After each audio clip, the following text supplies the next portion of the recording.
Hello friends, कैसे हैं आप सभी। फ्रेंड्स, कल हमने आपको एक सेट सोल्व कराया था 2016 से एसएससी स्टेनोग्राफर का सेट नंबर 1 2016 का ये हमने आपको सेट कराया था। ये हमने एक नया चैनल बनाया आपके लिए, किसी कारण से बनाया है, वो मैं आपको बताऊंगा कि कुछ दिन बाद क्या थे वो कारण।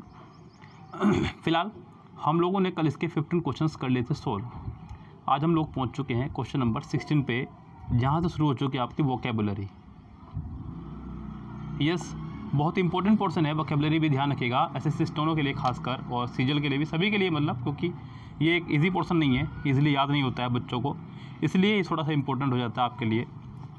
यहाँ मैं आपको आज यहाँ पे इसमें सेट में आई हुई सभी वोकेबुलरी भी करा दूँगा, और उसके बाद जितना हो सकता है आज हम सेट को आगे बढ़ाएंगे। यस, कल हमने एक छोटा सा ट्राई किया था, इसलिए वीडियो बहुत छोटी बनाई थी कि क्या रिस्पॉन्स है बच्चों का। जो प्रॉब्लम पिछले चैनल में थी वो यहाँ तो नहीं आ रही हैं। खरा उतरा चैनल हमारा। बस अब आपसे मैं उम्मीद करता हूँ कि आप सबसे पहले इस चैनल को सब्सक्राइब कर लीजिएगा, क्योंकि यहाँ इस चैनल पर वो सुविधा आपको मिल जाएंगी जो आपको वहाँ नहीं मिल पा रही है। जैसे कि यहाँ पर लाइव मिल जाएगा, लेकिन मिलेगा 1000 के बाद ही, इसलिए ज़रूरी है कि आप हमारे इस चैनल को फटाफट से कर दीजिए सब्सक्राइब, जिससे कि आपको इसी मंथ तक लाइव क्लासेस मिलनी शुरू हो जाएं। आप जितनी तेज़ी से सब्सक्राइब करेंगे, जितनी तेज़ी से इसको फैलाएंगे, उतनी ही तेज़ी से हम आपको लाइव वीडियोस दे पाएंगे, क्योंकि आपके एग्ज़ाम्स हैं 3 मंथ्स बाद। आप खुद सोचिए कि आपको ये सुविधा चाहिए या नहीं चाहिए। यस स्टूडेंट्स, फ़िलहाल हम लोग शुरू करते हैं अपनी आज की बात। आज का पहला वर्ड है आपका बारगेन। बारगेन मतलब सौदेबाजी, बारगेनिंग करना, सौदेबाजी करना। बारगेन मतलब सौदेबाजी करना, मोल भाव करना। पहला वर्ड है बोनस। बोनस का मतलब कुछ एक्स्ट्रा रूप में मिलना। नेक्स्ट वर्ड है आपका नेगोशिएट, का मतलब होता है बारगेनिंग ही, यानी कि इसका आपको बताना है सिनोनियम्स, तो इसका आंसर यही हो जाएगा बी। अगला है डिस्प्यूट। डिस्प्यूट बोलते हैं झगड़े को, और सरप्लस यानी कि एक्स्ट्रा। आप इसे ऐसे याद रख लो कि सर हमारे जो हैं हमेशा प्लस में पैसा रखता है मेरे पास में, सरप्लस। यस, तो यानी कि इसका पहले का आंसर हो जाएगा आपका बी। यस, नेक्स्ट देखिए, नेक्स्ट क्वेश्चन है आपका रोबस्ट। ROBUST, रोबस्ट यानी कि मजबूत, हट्टा खट्टा, तगड़ा। स्टर्डी, हट्टा खट्टा, मजबूत। हैवी, भारी। थिन, पतला। वीक, कमज़ोर। इसका आंसर हो जाएगा आपका स्टर्डी ही, याद रखें आप। यस, तगड़ा, हट्टा खट्टा। नेक्स्ट है आपका 18 सबमिसिव। सबमिसिव का मतलब होता है दब्बू, बहुत ही विनम्र, जो आसानी से बात मान ले, सबमिसिव।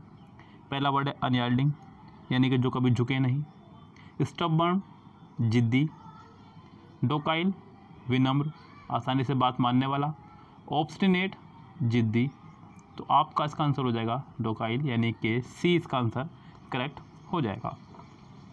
नेक्स्ट पे चलते हैं। नेक्स्ट कह रहा है सपल। सपल का मतलब होता है लचीला, लचकदार, फ्लेक्सिबल। हमारे पास जो ऑप्शन है उनको देखते हैं। हमारे पास क्या क्या ऑप्शन है। ऑप्शन है हमारे पास में, पहला ऑप्शन है राउंड। राउंड का मतलब होता है आपको पता है गोल। रिजिड, रिजिड का मतलब होता है सख्त, किसी चीज़ को लचकदार ना होना, यानी कि कुल मिला के। फ्लेक्सिबल, लचकदार, हार्ड माने सख्त, तो इसका आंसर हो जाएगा सी। नेक्स्ट है आपका 20 वर्ड एफ्लुएंट, समृद्धिशाली, धनवान, पैसे वाला। यहाँ पे प्रीशियस, कीमती। बेनवोलेंट, लाभकारी। फ्रेंडली, मित्रवत। और वेल्दी, धनी। तो इसका सिनोनिम्स हो जाएगा आपका डी। 20 का आंसर हो जाएगा आपका डी। नेक्स्ट पे चलिए 21 से क्वेश्चन है आपका।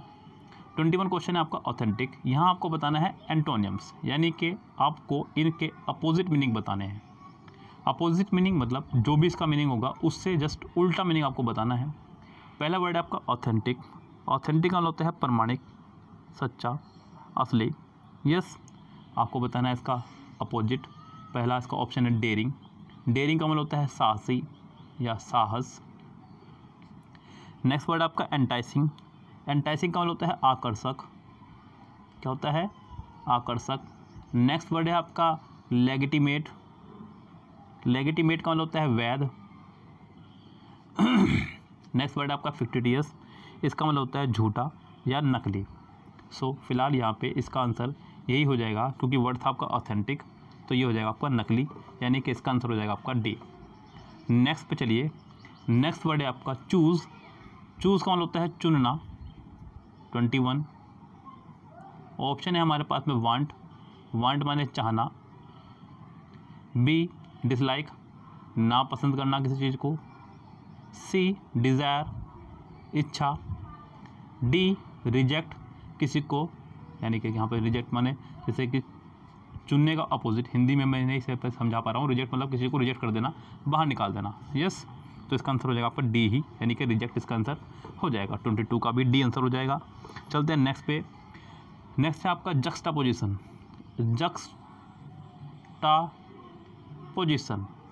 याद रखिए, जस्ट अपोजिशन यानी कि चीज़ों को बिल्कुल बगल बगल में रखना, चीज़ों को अगल बगल में रखना, चीज़ों को बिल्कुल अगल बगल रखना, यानी कि पास पास रखना। पहला वर्ड है आपका सेपरेट, अलग अलग। दूसरा वर्ड है आपका टर्मिनेशन।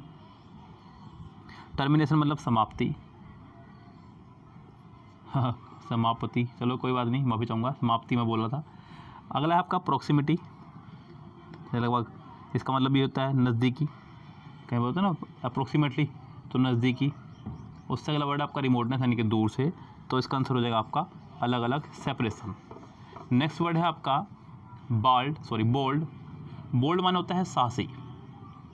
साहसी मतलब जैसे डेयरिंग, कुछ काम करने वाला बंदा बोल्ड है बहुत ज़्यादा, डिसीजन लेने में जो पीछे न हटता हो, उसे बोलते हैं बोल्ड। जैसे अपने MS धोनी जी बड़े बड़े निर्णय जस्ट ऐसे ले लेते हैं, परिणाम चाहे जो भी हो, लेकिन ले लिए तो ले लिए।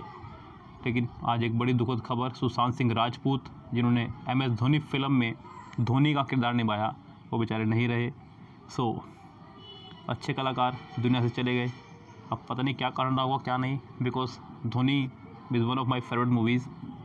जब कभी भी आती है तो मैं उसको नहीं छोड़ता हूँ। यस, आप यकीन नहीं करेंगे कि अगर मुझे वीडियो छोड़नी पड़ जाए तो मैं वीडियो छोड़ दूँ, लेकिन फ़िल्म नहीं छोड़ता हूँ। यस, तो मेरी फेवरेट मूवी में से एक है। लेकिन बड़ा दुख हो रहा है, आज सुशांत सिंह राजपूत ने सुसाइड कर लिया। अभी पीछे क्या कारण है ये नहीं पता है, लेकिन बहुत दुख, दिल से दुख हो रहा है। चलिए, वर्ड आपका बोल्ड। बोल्ड माने साहसी, टिमिड माने कायर, ब्रेव माने बहादुर, ब्यूटीफुल मतलब सुंदर, वेल्दी माने धनी, तो इसका आंसर हो जाएगा आपका कायर ही। नेक्स्ट है आपका 25 हेज़न। हेज़न मतलब जल्दबाजी, जस्ट यानी कि जल्दी करना। ऑप्शन है हमारे पास में, पहला ऑप्शन है आपका ऑब्स्ट्रक्ट यानी कि बाधा। अगला है इंस्ट्रक्ट, किसी चीज़ का निरीक्षण करना, जांच करना। नेक्स्ट है आपका स्लो, धीरे धीरे। लेक माने कमी, तो इसका आंसर हो जाएगा सी, धीरे धीरे। यस, तो ये थी आपकी वोकेबुलरी। उम्मीद करता हूँ आपको खूब अच्छे समझ में आई होगी। नेक्स्ट पे चलते हैं। नेक्स्ट है आपके इडियम्स और फ्रेजेस। 5 नंबर का ये पोर्शन आपके लिए अति महत्वपूर्ण है, खासकर स्टेनो के लिए, क्योंकि स्टेनो में 5 मार्क्स के इडियम्स आने हैं। हालांकि CGL मेंस में ये लगभग 20 के आसपास क्रॉस कर जाएंगे तो आपको लिए काफ़ी लाभदायक रहेगा ये पोर्शन। लेकिन 5 मार्क्स जहाँ हो, क्योंकि 20 मार्क्स में 15 पढ़े हुए आ जाना बड़ी नॉर्मल सी बात है, लेकिन जहाँ 5 मार्क्स का हो वहाँ आपको 100% देने के लिए 100% मेहनत करनी होगी। इसलिए आप इनको बड़े ध्यान से पढ़ेगा। ईडियम्स के ऊपर मैं पहले भी वीडियो बना चुका हूँ, डे 1 to डे 23 तक पूरी MB बुक मैं इसमें कवर कर चुका हूँ। एक दिन के ईडियम मैंने इसमें पढ़ाए हैं, MB बुक से, मेथड से पढ़ाए हैं, ट्रिक से पढ़ाए हैं। आपको रटने नहीं पड़ेंगे, एक बार आप वीडियो देखिए, आपको लगेगा हाँ वाकई में आप याद कर सकते हैं। रूटीन बना लीजिए आज मेरे कहने पर, एक वीडियो डेली आपको देखनी है MB की। विदिन 23 डेज़ आपका ये 5 मार्क्स कन्फर्म हो जाएंगे, आपको पता भी नहीं चलेगा, और ये एक्स्ट्रा में हो जाएंगे। यानी कि इसके लिए आपको मेरी को वीडियो छोड़नी नहीं है, जो वीडियो चल रही है वो चलती रहने दीजिए। इसको 15 मिनट अलग से, सोते टाइम, उठते टाइम, किसी भी टाइम लिखिए मत, नहीं चाहे भले आप बस सुन लीजिएगा। इतना तो कर सकते हैं आप लोग, इतने गाने सुनते हैं, फिल्में देखते हैं, बस इन 3 महीने आप फिल्में गाने देखना बंद कर दो बिल्कुल, बस इतना सा काम कर दीजिएगा और कुछ नहीं। 26 का पहला आइडिया में बरी द हेरिटेज। बरी मतलब होता है दफनाना, हेरिटेज बोलते हैं कुल्हाड़ी को, यानी कि पुरानी दुश्मनी भुला देना, पुरानी दुश्मनी भुला देना। यस, ऑप्शन देखिए, get reconciled, go their own way, hide their secret, defeat their enemy. Defeat their enemy, तो इसका आंसर हो जाएगा पहला ही, गेट रिकॉन्साइल्ड। नेक्स्ट है आपका एन एक्स टू ग्राइंड, यानी कि अपना उल्लू सीधा करना, अपना उल्लू सीधा करना, एन एक्स टू ग्राइंड अपना उल्लू सीधा करना। ऑप्शन हमारे पास में पहला है no sense, no work to do, no property, personal end to serve. तो इसका आंसर हो जाएगा आपका D, personal end to serve. Yes. Next देखिए, नेक्स्ट क्या कह रहा है आपका idiom, a burning problem, a burning problem, यानी कि एक महत्वपूर्ण समस्या जिसको सुलझाना बहुत ज़रूरी हो, यानी कि महत्वपूर्ण समस्या। पहला है an urgent important problem, yes. A dangerous problem, a problem on fire, a problem that is obvious, तो इसका आंसर हो जाएगा पहला ही। नेक्स्ट है आपको 29, made his mark, made his mark यानी कि अपनी छाप छोड़ना, अपनी छाप छोड़ना, made his mark. So distinguish himself, created a vacancy, desire to be, secured good marks, जी नहीं, इसका आंसर हो जाएगा पहला ही। नेक्स्ट है आपका 30, ऑल ईयर्स, ऑल ईयर्स यानी कि सुनने को उत्सुक, सुनने को उत्सुक, यानी कि आपको जितने भी कान थे आप सारे ले आए मेरी बात सुनने के लिए, बिकॉज आप सुनने को उत्सुक हैं। तो इसका आंसर हो जाएगा सी, एगर, उत्सुक। सो ये पांचों इडियम्स के मैंने आपको मीनिंग बताए और आंसर भी, उम्मीद करता हूँ आपको याद रहेंगे ये इडियम्स। चलते हैं नेक्स्ट पे। नेक्स्ट है आपका जी मेन पोर्शन जो आप मुझसे मांग रहे थे, रूपाली बिश्नोई जी की बहुत डिमांड लगातार आ रही थी कि सर PQRS डेली करा दीजिए। आगे आपका PQRS रूपाली जी। 31 है, कह रहा है कि हाउसिंग सोसाइटी। सेंटेंस को ज़रा ढंग से देखिएगा क्योंकि सिर्फ करनी नहीं है, आपको मैं करने का तरीका भी बताऊंगा। पहले में आया हाउसिंग फैसिलिटीज़, हाउसिंग फैसिलिटीज़ यानी कि अभी तक सेंटेंस में सिर्फ और सिर्फ आया है नाउ यानी कि सब्जेक्ट। सेंटेंस में अभी तक कहीं भी वर्ब नहीं आई है, हमें चाहिए यहाँ वर्ब। क्या चाहिए इसके बाद हमें? वर्ब। वर्ब कितनों में है ये देखिए ज़रा। पहले वाले में टू के बाद आया है, टू वाले पार्ट को हम कुछ नहीं मानते, ये आपको पता ही है। यस, इसे वर्ब का हिस्सा नहीं मान सकते। दूसरा में फिर से विद आ गया है, विद द इंक्रीजिंग, ये भी प्रपोजिशन पार्ट है, इसको भी आप वर्ब नहीं मान सकते। आर में आपका इनफ्लक्स है, लेकिन इनफ्लक्स के बाद आया आपका ऑफ है, ऑफ के बाद मुझे चाहिए कोई प्लूरल नाउन, ये मैंने जोड़ा है, ध्यान रखिएगा, सेंटेंस में नहीं है, इसी से बताऊंगा सेंटेंस कैसे सोल्व करना है। और उसके बाद आपका स्ट्रगल। अब आपका सेंटेंस या तो हो सकता है आर से स्टार्ट या हो सकता है एस से स्टार्ट। अब देखिए आर से क्यों नहीं हो सकता। अगर मैं आर से सेंटेंस को स्टार्ट करता हूँ, यानी कि मैं हाउसिंग फैसिलिटीज़ के बाद इनफ्लक्स लगाता हूँ और फिर ऑफ लगाता हूँ, तो मुझे ऑफ के बाद यहाँ पे चाहिए प्लूरल नाउन। प्लूरल नाउन कितनों में ऑफ के बाद में? अब जरा मैं इसके बाद आर के बाद अगर मैं पी लगाऊँ तो आ नहीं सकता, बिकॉज आर के आखिरी में ऑफ है और यहाँ पर आ जाएगा आपका टू। अगर मैं आर के बाद क्यों लगाऊँ तो भी सही नहीं बैठेगा, बिकॉज यहाँ पे ऑफ है और वहाँ है विद, सो ये भी काम चलेगा। अगर मैं आर के बाद एस लगाऊं तो ऑफ के बाद स्ट्रगल नहीं आएगा, क्योंकि प्रपोजिशन के बाद अगर वर्ब आए तो वो एनजी फॉर्म में आती है, ये भी सही नहीं बैठेगा। यानी कि ये कन्फर्म है कि मुझे आर के बाद पॉपुलेशन ही लगाना होगा, क्योंकि यही है आपका प्लूरल नाउन। यस, ये ध्यान रखिएगा। यानी कि ये कन्फर्म हुआ कि आर आखिरी में आएगा। अब आर आखिरी में कितनों में है? वो है आपका ए में, एस पी क्यू आर, और डी में क्यू एस पी आर, यानी कि ये कन्फर्म है कि आर वाला पार्ट आपका सबसे लास्ट में आएगा। यस। अब चलते हैं, क्या इन दोनों में से कोई एक आंसर होगा? पहले के बाद क्या आप क्यों लगा सकते हैं? जी नहीं लगा सकते, बिकॉज क्यों में आपका एक प्रपोजिशन है, इसलिए क्यों से सेंटेंस शुरू नहीं हो सकता, आपको एस से ही शुरू करना पड़ेगा। इस सेंटेंस का आंसर हो जाएगा आपका पहला ही, S P Q R. Yes, so ये था आपका पहला PQRS। चलते हैं नेक्स्ट पे। नेक्स्ट कह रहा है कि I would urge you, sentence number 32, ध्यान से देखिएगा। I would urge you, P है आपका, and take no further action, क्यों है आपका sympathetic view,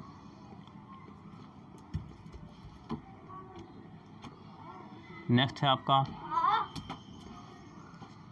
to take a very, ऐसे आपका ऑफ द मैटर। आपको लग रहा होगा सर लंबा खींच रहा है, लेकिन मुझे समझाने में थोड़ी आसानी रहती है इस तरह से, और आपको भी मैं अच्छे समझा पाऊँगा। देखिए कंप्लीट करना है खूब अच्छे से, जिससे कि आपको ज़्यादा आगे दिक्कत ना है कभी भी, इसलिए मैं थोड़ा सा ये फैसला लिया इस तरह समझाने का। यहाँ ध्यान दीजिएगा, आई वुड अर्ज यू के बाद आपको तुरंत टू चाहिए, ये एक स्ट्रक्चर है। जैसे कि आपने सुना होगा I would like to, yes I would like to, I would urge you to, to मुझे चाहिए इसके तुरंत बाद। अब टू कितनों में है, वो है सिर्फ आपका आर में। अब आर से कितने सेंटेंस स्टार्ट हुए हैं आपका, आर एस क्यू पी पहला है, बी में नहीं है इसे मैं छोड़ दूंगा, सी में है आपका आर क्यू एस पी, और डी में है आपका R P S Q. I would urge you to take a very, to take a very, very आपका एक एडवर्ब है। यहाँ मुझे इसके बाद चाहिए एडजेक्टिव, जो कि आपका सिंपैथेटिक, क्या आपका sympathetic. I would urge you to take a very sympathetic view, यानी कि आर के बाद तुरंत क्या आएगा, और वो है सिर्फ आपका सी में, सो इसका आंसर हो जाएगा आपका सी, करेक्ट। उम्मीद करता हूँ आपको ये भी खूब अच्छे समझ में आया होगा। किसी भी PQRS में अगर आपको दिक्कत हो तो मुझे फिर से आप याद कीजिएगा, मैं फिर से हाजिर हो जाऊँगा आपके लिए। मैं PQRS की अलग से वीडियो बना दूँगा, लेकिन हिम्मत नहीं हारनी है, छोड़ना नहीं है, ये ध्यान रखें आप। यस, अगर आप सोच रहे हैं PQRS तो कर लूँगा मैं, उसकी वीडियो से कर लूँगा, उसकी वीडियो से कर लूँगा, आप किसी की वीडियो देख लीजिएगा। अगर आपको इससे अच्छी वीडियो मिल जाए तो मुझे बता दीजिएगा कि PQRS कराने का तरीका। PQRS क्यों, हम पूरी ग्रामर की गारंटी ले रहे हैं अपनी भाई, हमें पता है कि हम क्या पढ़ा रहे हैं, और बहुत अच्छे से आपको समझा के पढ़ा रहे हैं। भले हम लोग अभी इतने बड़े चैनल वाले नहीं हुए, लेकिन समय नहीं था हम पे यूट्यूब पे आने का, सबसे बड़ी बात तो ये है, वरना हम भी काफ़ी समय से होते तो हम भी बड़े होते आज। ये तो लॉकडाउन लगा तो हम आपकी सेवा में हाजिर हो गए। चलो जी, वर्ड है आपका एक्यूमुलेशन, जिसका मतलब होता है संग्रह करना। क्या होता है, संग्रह करना, एक्यूमुलेशन, संग्रह करना किस चीज़ का, एक्यूमुलेशन संग्रह करना किस चीज़ का। Aim of is not the sole of wealth, of wealth धन का, किसका, धन का। ऑप्शन है हमारे पास में S Q R P, B है आपके पास पी आर क्यू एस। आपको दिख रहे होंगे ऑप्शन में क्या लिखो बस, यानी कि सेंटेंस स्टार्ट होगा आपका एस से। एस कितनों में है भाई, सिर्फ और सिर्फ एक में। तो क्या आप मेरे साथ चीख करके एक बार बोल सकते हैं कि इसका आंसर क्या होगा, ए। बोल दो भाई, जयकारा लगा दो एक बार ए का, इसका आंसर हो जाएगा आपका ए। नेक्स्ट देखो, नेक्स्ट आप देखेंगे तो आपका जी गदगद हो जाएगा। आप ये कहे बिना नहीं रुकोगे, sir you are the best. A large been felled by number of a notorious trees have gangster। Option है SPQR, RP, SQ, RQPS, QSPR, ABCD। कम से कम आपको हैव दिख रहा होगा। हैव के साथ हमेशा वर्ब की थर्ड फॉर्म आती है, वो है आपका यहाँ बीन, यानी कि एस और पी इकट्ठे आएंगे। एस और पी आपका इकट्ठा कहाँ कहाँ पर है, पहले में है और डी में है। अब ये कन्फर्म हुआ कि इसका आंसर या तो ए है या डी। ये दो आपके रेस से बाहर हुए। अमिताभ बच्चन जी की तरह आपको 50-50 की एक लाइफलाइन मिल गई। या तो इसका आंसर ए है या डी, कन्फर्म है। अब अ लार्ज, अ लार्ज के बाद क्या आएगा आपका, a large number of. Of के बाद प्लूरल नाउन आता है। क्या आता है आपका ऑफ के बाद प्लूरल नाउन, वो कौन सा आपका, S, tree. Yes, a large number of trees ऐसा होना चाहिए था, यानी कि फर्स्ट के बाद आपका क्यू, क्यू के बाद एस, एस के बाद पी, पी के बाद आर, यानी कि इसका आंसर हो जाएगा आपका डी ही करेक्ट। उम्मीद करता हूँ भाई आपको ये भी बहुत अच्छे समझ में आया होगा। यस, समझ में आ रहा है तो फटाफट से यस आप वीडियो में लिखते चले जाइए, हाँ कहते चले जाइए। वीडियो में फटाफट से अपने जयकारे लगाते रहिए, अटेंडेंस लगाते रहिए। अगर आपको समझ में आ रहा है खूब अच्छे से तो कहिए हाँ, अभी कमेंट में कीजिए कमेंट आप। यस, लाइव कमेंट भी कीजिएगा और सिंपल कमेंट भी कीजिएगा, जिससे कि वीडियो ख़त्म होने के बाद जो दूसरे वीडियो देखने वाले हैं उनको पता चलना चाहिए कि हमने क्या पढ़ा है इस वीडियो में। यस, आप पता कीजिएगा आपको कौन सा पोर्शन आज के सेट का अच्छा लगा। PQRS, वोकेबलरी, ईडियम्स, सिनोनिम्स, एंटोनियम्स, अब आगे जो पढ़ाने वाला हूँ वो कुछ भी। 35 सेंटेंस देखिए। Mister Hawking, P can write, Q at the university, R on his computer, S who teaches, 6th using a check, जो भी है। ऑप्शंस में यहाँ ना लिख करके यार मैं यहाँ लिखूँ बिकॉज मुझे एक बात समझानी है आपको बच्चों, जो मैं यहीं समझा सकता हूँ आपको। SPQR, SQPR, PR, SQRSQP। ये सेंटेंस अगर आपका एग्जाम में कभी भी आया इस तरह का, मेरे से आप 100% लिखवा लीजिए कि आप में से कोई भी बच्चा छोड़ के नहीं आएगा, मैं लिख के दे रहा हूँ। कभी भी अगर सेंटेंस में PQRS पार्ट में आपको हु, हुम, विच, व्हाट या दैट दिख जाए तो आपके लिए सेंटेंस और आसान हो गया, ध्यान रखें। हु, हुम, विच, व्हाट, दैट। यहाँ मुझे दिखा हु, इन सब की बात मैं नहीं कर सकता, वीडियो थोड़ी लंबी हो जाएगी। हु लगता है आपका व्यक्ति के लिए, किसके लिए लगता है? व्यक्ति के लिए, पर्सन के लिए। इससे पहले वाला यानी कि इससे पहले आपका पर्सन होना चाहिए और जस्ट पहले ही होना चाहिए। यस, हु तभी आएगा जब इससे पहले कोई पर्सन खड़ा हो, यानी कि इससे पहले वाले पार्ट में कोई पर्सन होना चाहिए, व्यक्ति होना चाहिए, ध्यान रखें आप। अब वो कौन से पार्ट में ज़रा देखते हैं ध्यान से। क्या हु से पहले आर आ सकता है? जी नहीं, आर के लास्ट में कंप्यूटर है। क्या हु से पहले क्या आ सकता है? जी नहीं, इसके पहले कैम्ब्रिज है। कैसे पहले? कैम्ब्रिज है। क्या हु से पहले आप ही आ सकता है? जी नहीं, यहाँ एक वर्ब है। तो हु से पहले कौन आएगा? सिर्फ मिस्टर हॉकिंग, जो कि एक व्यक्ति है। यानी कि ये तो कन्फर्म हुआ कि 1 के तुरंत बाद आपका आएगा एस। सेंटेंस की स्टार्टिंग होगी एस से। एस से कितने सेंटेंस स्टार्ट हो रहे हैं आपका? पहला और दूसरा। अब जरा देखो, मिस्टर हॉकिंग हु टीच, जो पढ़ाते हैं कहाँ? At the university Cambridge, of Cambridge. यानी कि इसके बाद आपका आएगा क्यू, इसके बाद आपका आ रहा है क्यू, कितनों में? सिर्फ और सिर्फ दूसरे में। इसका आंसर हो जाएगा आपका बी। ज़रा फटाफट से मुझे कमेंट बॉक्स में कमेंट कीजिए कैसा लगा आपको ये सेंटेंस और सेंटेंस को समझाने का तरीका। चलते हैं नेक्स्ट पोर्शन पे। PQRS में आपके फिनिश कर चुका हूँ। उम्मीद करता हूँ आपको PQRS खूब अच्छे से समझ में आए होंगे। जितना मुझसे हो रहा है मैं उससे बेहतर आपके लिए कोशिश कर रहा हूँ करने की। यस, हम लोग सेंटर पे नहीं छोड़ते कोई भी PQRS बच्चों के लिए, ध्यान रखें आप लोग। 100% PQRS करके आते हैं बच्चे हमारे। नेक्स्ट है आपके एक्टिव पैसिव। एक्टिव पैसिव फिर से मैं कहूँगा आपको बनाने नहीं है, आपको रेस से बाहर निकालने ही, ध्यान रखें आप उनको बाहर निकाल दो जो सेंटेंस का आंसर हो ही नहीं सकते। पहला कहा उसने we must reduce pollution in big cities.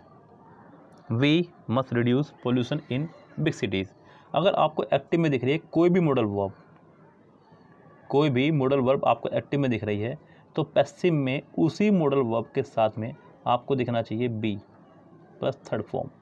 कितनों में है? पहले में विल भी लगाया, सेकंड में मस्ट भी है, थर्ड में शुड भी है, डी में वुड भी है। इसका आंसर सिर्फ और सिर्फ हो जाएगा आपका बी। यस, यानी कि चलते हैं नेक्स्ट पे। नेक्स्ट क्या कह रहा है आपको? The invigilator was reading. Active में आपको दिख रहा है was were plus ING।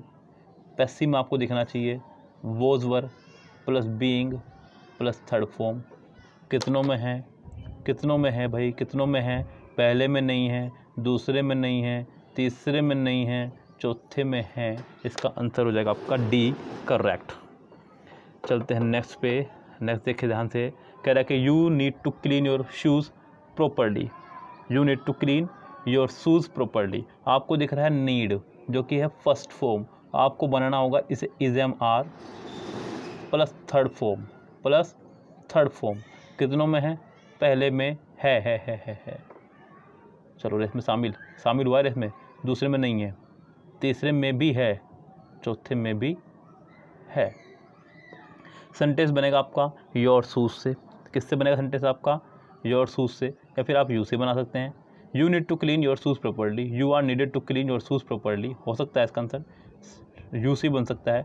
Your shoes are needed to clean properly by you, यहाँ पे गायब हो जाएगा, यानी कि सी आपका इससे बाहर कीजिए। सबसे पहले तो आप 38 का सी बाहर होता है। ए में देखते हैं your shoes are needed by you to clean properly, जी नहीं, ये भी बाहर। इसका आंसर सिर्फ और सिर्फ हो जाएगा आपका D, he teaches us English.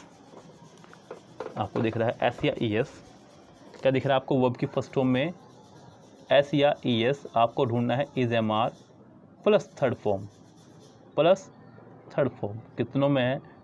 पहले में नहीं है, दूसरे में नहीं है, तीसरे में है, चौथे में भी है। सेंटेंस बनेगा आपका अस से बना सकते हैं या फिर इंग्लिश से बना सकते हैं, जिससे मर्जी बना सकते हैं, दोनों सेंटेंस के पोर्शन आपके होंगे करेक्ट। इसे बोलते हैं डबल ऑब्जेक्टिव सेंटेंस। उसने कहा ही टीचेस अस इंग्लिश। इस सेंटेंस में आपके हैं दो ऑब्जेक्ट। ऑब्जेक्ट नंबर 1 इसे बोलते हैं इनडायरेक्ट ऑब्जेक्ट, ऑब्जेक्ट नंबर 2 इसे बोलते हैं डायरेक्ट ऑब्जेक्ट। आप सेंटेंस को इससे भी बना सकते हैं, we are taught English by him.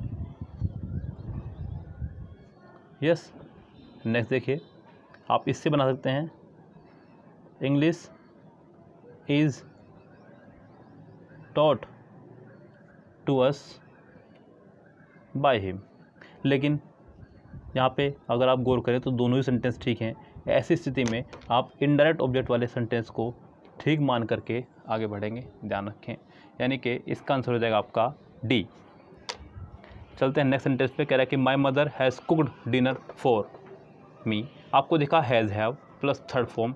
Passive बनाते समय आपको दिखना चाहिए has been plus third form. कितनों में है? फर्स्ट में नहीं है, सेकंड में नहीं है, थर्ड में नहीं है, डी में है। डी इसका आंसर होगा। Body language is used by all good communicators. पहले ही पैसिव है, उसने is am are plus third form का इस्तेमाल करा। आप साथ में फर्स्ट फॉर्म या फिर एस या ई एस का इस्तेमाल करेंगे। पहले में है, दूसरे में नहीं है, तीसरे में है, चौथे में नहीं है। पहला या दूसरा सेंटेंस बनेगा आपका गुड कम्युनिकेटर से।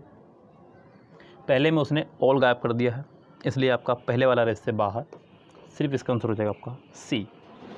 42 देखिए, the crowd gave a standing ovation to Maradona. आपको दिखा गेव, सेकंड फॉर्म आपको दिखना चाहिए was were plus third form. कितनों में है ज़रा गौर करते हैं। पहले में नहीं है, दूसरे में नहीं है, तीसरे में है, इसका आंसर थर्ड ही होगा। People avoid crowded buses. Avoid आपका एक फर्स्ट फॉर्म है, आपको ढूंढना होगा is am are plus third form. कितनों में है?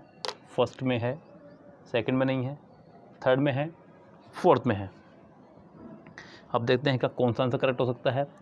क्राउडेड बसेस सेंटेंस शुरू होगा, जो कि सिर्फ और सिर्फ डी में है, क्योंकि सी बी में है लेकिन वो बाहर हो चुका है पहले ही, सो इसका आंसर हो जाएगा आपका D. 4 languages were studied by him at school. Sentence पहले ही पैसिव है, उसने लगाया was were plus third form. आपको लगानी होगी सेकंड फॉर्म। कितनों में है? पहले में है, दूसरे में भी है, तीसरे में भी है, फोर्थ में नहीं है। सेंटेंस बनेगा आपका ही से, क्योंकि बाय के बाद जो ऑब्जेक्ट है वो पैसिव बनाते समय सब्जेक्ट बन जाया करता है, तो ही का हो जाएगा हिम का हो जाएगा सॉरी ही स्टडीड 4 लैंग्वेज, यानी कि 44 का आंसर हो जाएगा आपका बी। 45 आज का लास्ट है ये, मैं यही वीडियो को रोक दूँगा अपनी। We do not advise him these days. आपको दिख रहा है do does plus first form, आपको दिखना चाहिए is am are plus third form. कितनों में है? पहले में नहीं है, दूसरे में नहीं है, तीसरे में है, चौथे में नहीं है। इसका आंसर हो जाएगा आपका सी ही करेक्ट। सो ये था आज का सेट का अवलोकन। वीडियो देखने के बाद आपको ये भी बताना है कि आज के सेट में आपको सबसे बेस्ट एक्सप्रेशन किसका लगा। हालांकि हम सभी चीज़ आपको बिल्कुल एक्सप्लेनेशन के साथ पढ़ाते हैं, रट्टाफिकेशन हम लोग कोशिश नहीं करते। कोशिश करते हैं कि आप हमारे वीडियो से एक बार पढ़ें, अगली बार खुद करने की कोशिश करें। तो मैंने आज आपको पढ़ाया सिनोनियम्स, एंटोनियम्स, ईडियम्स, PQRS और एक्टिव पैसिव। अगर आपको ये समझ में आए हों तो यहाँ 5 मार्क्स, यहाँ 5 मार्क्स, यहाँ 10 मार्क्स, 5 और 5 यानी कि 30 मार्क्स का पोर्शन मैंने आज आपका कंप्लीट कराया। उम्मीद करता हूँ आपको समझ में आया होगा। आप बताइएगा इनमें से कौन सा पोर्शन आपको अच्छा लगा। फिलहाल चलते हैं, लेते हैं आपसे विदा। और साथ ही साथ मैं आपसे ये भी कहना चाहूँगा कि चैनल को सब्सक्राइब कर दीजिएगा, जल्दी से जल्दी शेयर कर दीजिएगा। इसमें आप ही लोगों का लाभ है, क्योंकि 1000 सब्सक्राइबर होने पर ही हम लोग लाइव आ पाएंगे। इससे पहले हम लोग इस चैनल पर लाइव नहीं आ सकते। यस, ये ध्यान रखें आप लोग। यूट्यूब की गाइडलाइंस है जिसको हमें पूरा करना ही होगा।